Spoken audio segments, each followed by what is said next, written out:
الله وبركاته. أعوذ بالله من الشيطان الرجيم. بسم الله الرحمن الرحيم. ألف لام ميم. ذلك الكتاب لا ريب فيه هدى للمتقين الذين يؤمنون بالغيب ويقيمون الصلاة ومما رزقناهم ينفقون والذين يؤمنون بما أنزل إليك وما أنزل من قبلك وبالآخرة هم يوقنون أولئك على هدى من ربهم وأولئك هم المفلحون.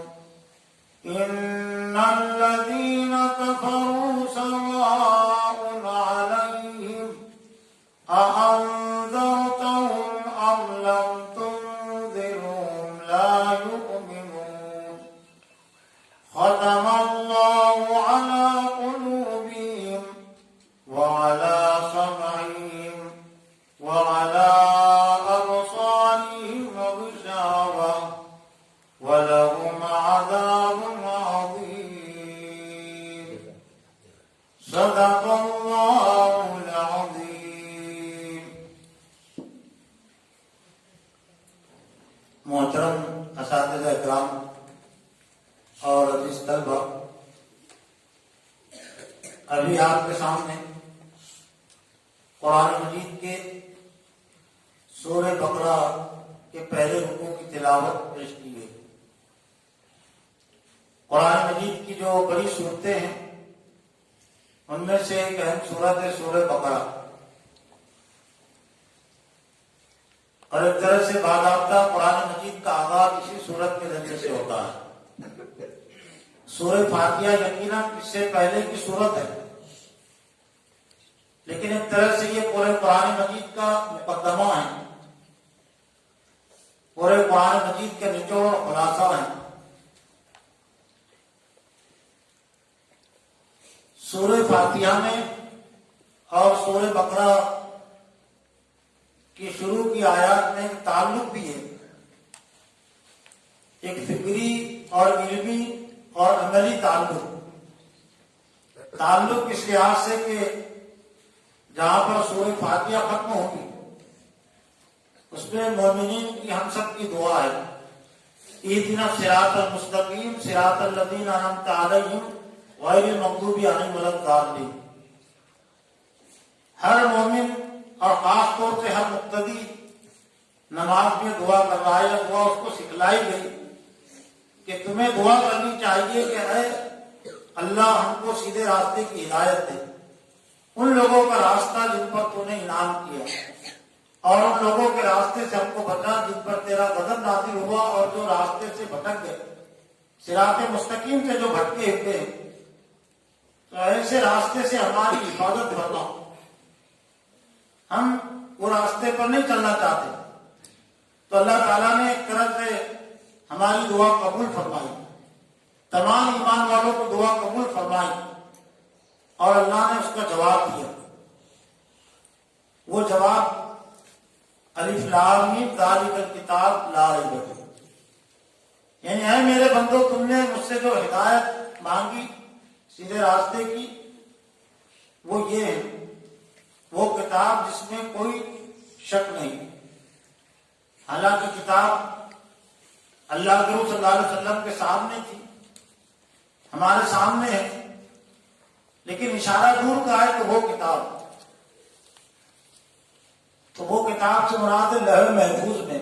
اصل یہ کتاب لوح محفوظ میں ہے، اور یہ اس کی نقل ہے جو ہمارے پاس ہے. 23 سال کی مدت میں یہ قرآن مجید نازل ہوا. یک بارگی میں تو لوح محفوظ سے لے کر